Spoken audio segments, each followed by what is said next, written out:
pag-usapan nito si Harry Roque. 'Di ba meron siyang binanggit dun sa kanyang huling, tawag dito, nag-ano siya 'di ba, nagkaroon siya ng video message last time. Nagbigay siya ng date 'di ba, kung hindi ako nagkakamali December 10, tama? Sabi niya. Okay. So, Today. today is December 10. So, papaano yun? Can we reasonably expect that it will be the Netherlands that will process his application for political asylum? Ano yung sabi mo nung last time na pinag-usapan natin 'to, isang sako ng asin?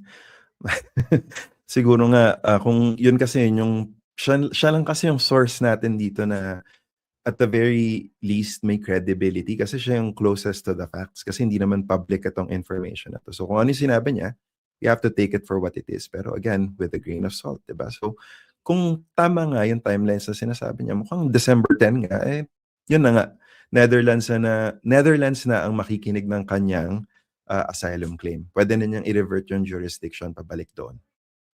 Kung ganun yung situation, ibig sabihin, di napahaba niya yung proseso. Kumbaga, na-avail niya yung available options under the law, under the rules, to justify his stay there. Tama? Ano yung sabi ng mga Gen Z? The lawyer is lawyering.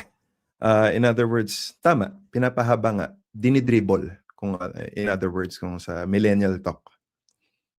So yan, kung the Netherlands na yung magte-take charge dito sa pagpoproseso, gaano kahaba yan? Gaano katagal yung proseso na yan?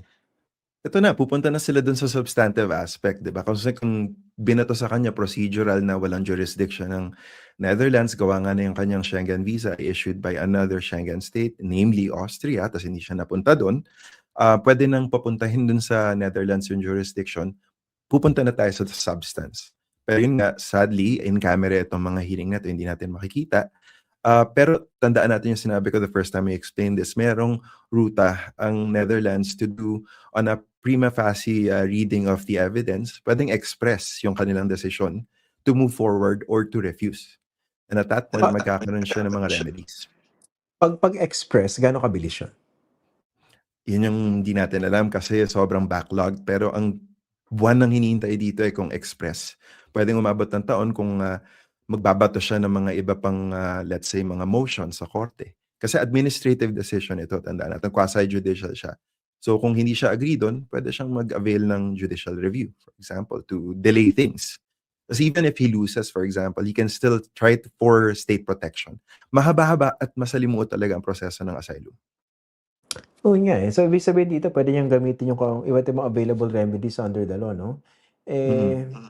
So pwedeng pero ang claim niya kasi 'di ba siya raw yung pinaka-prominent, asylum seeker in the Netherlands. So kung totoo yung, pagtingin ni Harry Roque sa kahalagahan niya sa mata ng the Netherlands, would that actually make him ano, tawag dito, avail of the express route diyan sa the Netherlands?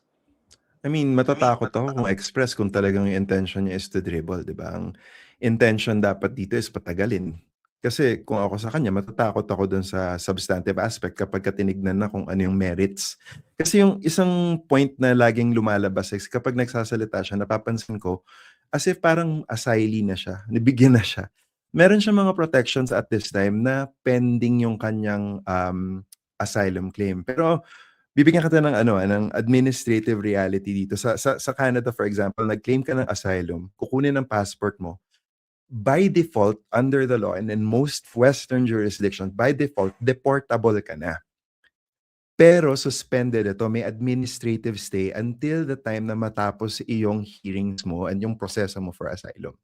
Hindi ibig sabihin na nag-claim ka ng asylum, na nagpe-pending pa siya, ay asylee ka na at protected ka na under the convention. Yes, you're protected by convention through the process, pero hanggat sa hindi na bibigyan ng konklusyon yung iyong claim, huwag tayong magmaganda. Yun lang yung masasabi ko. Kasi hindi pa tapos eh. Hindi pa nga maabot sa substantive kung talagang dinidribble lang through procedural.